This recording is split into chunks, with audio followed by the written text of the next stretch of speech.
All right, so let's go ahead and get straight to the point. Obviously, we have Streamlabs OBS up and running right here. There's two things that are often overlooked. And by the way, before I get into those two things that are overlooked, trust me, it's going to make a huge difference for your stream.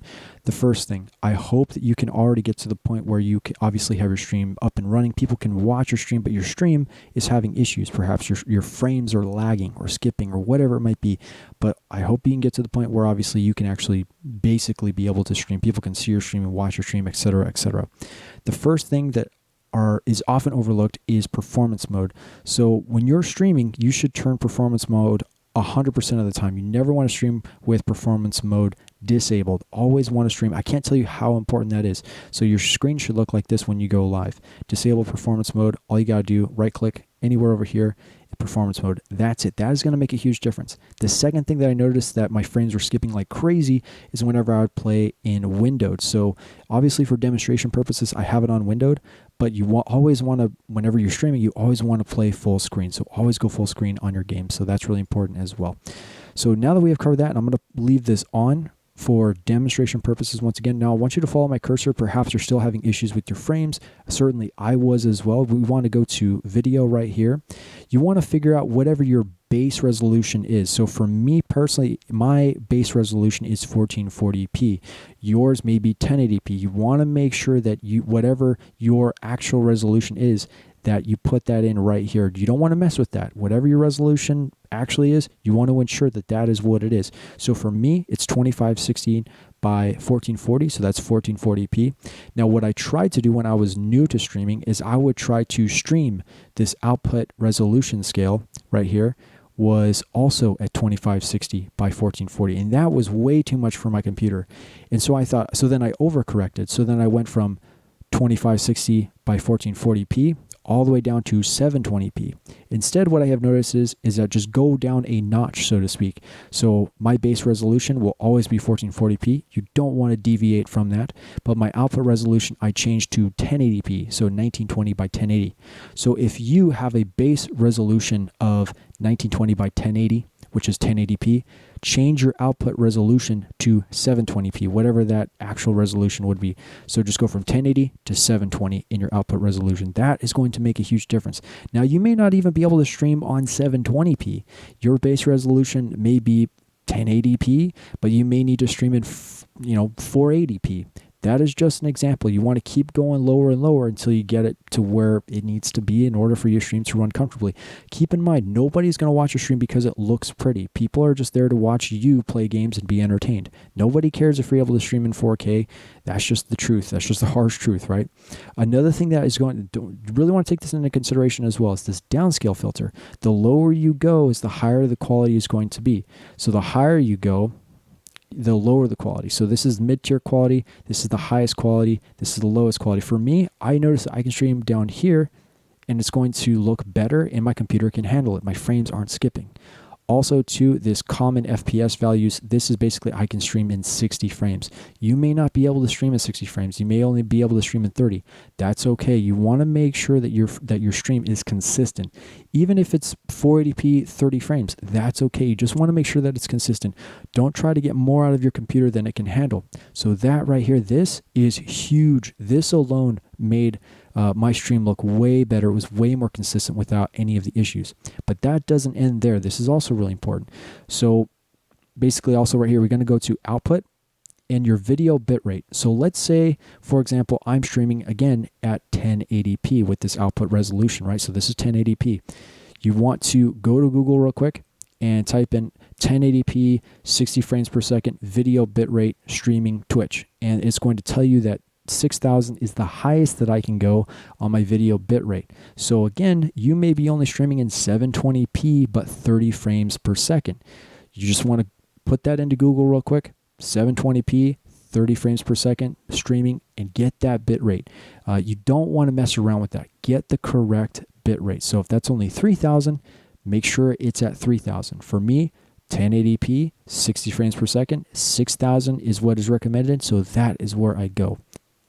All right, next up, we're going to talk about audio and how to get the best sounding quality out of your audio from your microphone to your desktop audio, so forth and so on. But there's a couple things that we need to go over, and I can tell you guys right now, it's so simple. I know it sounds complicated, but we're going to add filters to your microphone to make it sound as best as it possibly can. But before we get to that, I want to talk about desktop audio right here. So if you have performance mode enabled, go ahead and disable it, because obviously, as you can see right here, you're not going to be able to actually see what's going on. So we're going to disable that. Also, too, I'm going to go back to the game, and I'm going to turn on the audio for the game a little bit. Now you can see the desktop audio right here. As you can see as well, I don't have my desktop audio turned up all the way to the max. I have it dialed back quite a bit, and that's really important. Now, why is that important? It's important because there's so many things that the desktop audio has going through it. It has the music, it has the game itself, my friends talking. Within the game, there's explosions, and I have 3 people around me shooting guns, so it's going to get very loud. So you don't really want to have this up to 100. Even 75% may be a bit much. So for me personally, what I've noticed is dialing it back to about 60% is what's comfortable for me and my viewers. You want to make sure that your viewers can hear you clearly. If the sound of your voice is fighting with the audio of the game and the music, it's going to be a little difficult, and people are probably not going to be too interested in sticking around. People want to be able to hear you play because they're there to watch you, right? They're there to listen to you. So we're going to come back to desktop audio. I'm going to go ahead and turn this back down. So we're going to come back to desktop audio. We're going to talk about your microphone first. I just wanted to get that out of the way. That's really important that I get to. So obviously, follow my cursor right here. We're going to go to microphone aux, and we're going to go to this icon right here in settings. And you want to come down here to microphone aux again.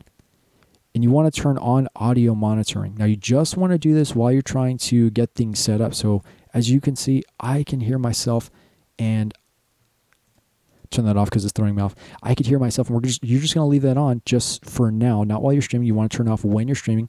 But for now, you want to turn that on so that way you can actually hear the filters that we're going to be adding in real time. So you can actually go back and hear that. So that's really important. So now, how do you actually add filters? Well, follow my cursor again. We're going to go down to this icon. And you're going to see I have 5 filters on. We're going to go to edit filters. And these are the filters that I have. How you add filters, you're going to hit this plus icon right here. And you're going to have all these filters available to you. Okay, so we're going to go ahead and do that one more time. Go back to filters. And these are the filters that I use on my live stream. So I have 2 compressors, as you can see. I have an expander, a limiter, and a gain filter.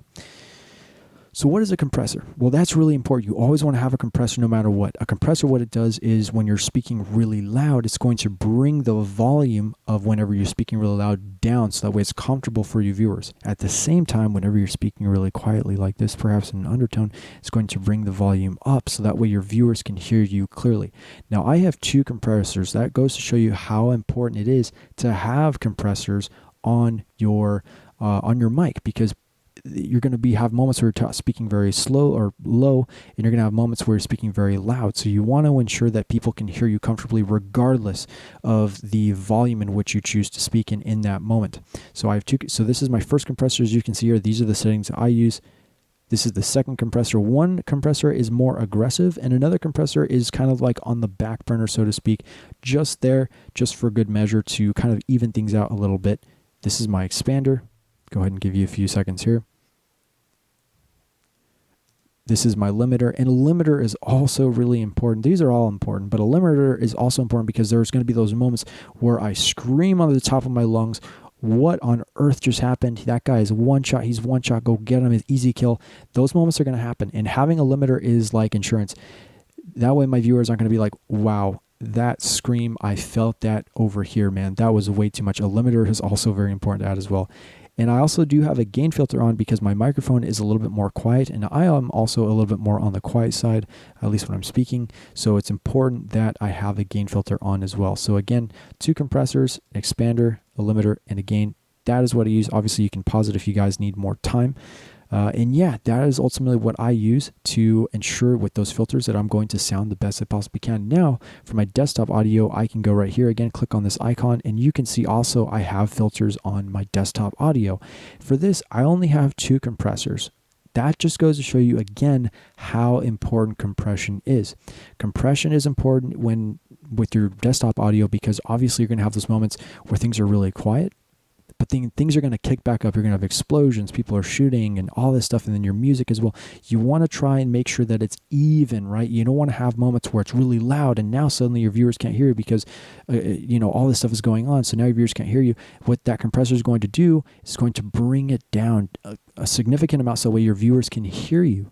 But then when the game audio gets quiet, it's going to bring that volume up, and it's going to be consistent. You want it to be consistent. And I have two compressors, so this is the second compressor here. Let you go ahead and take that down as well. And again, all you need to do is just hit that plus button if you want to add something. And add you want to do. You definitely want to add for sure. So I hope that helps you out. If you did, drop a like and subscribe to the channel for more content just like this every day. And if you guys have any questions, of course, let me know in the comment section, and I'll catch you guys in the next one.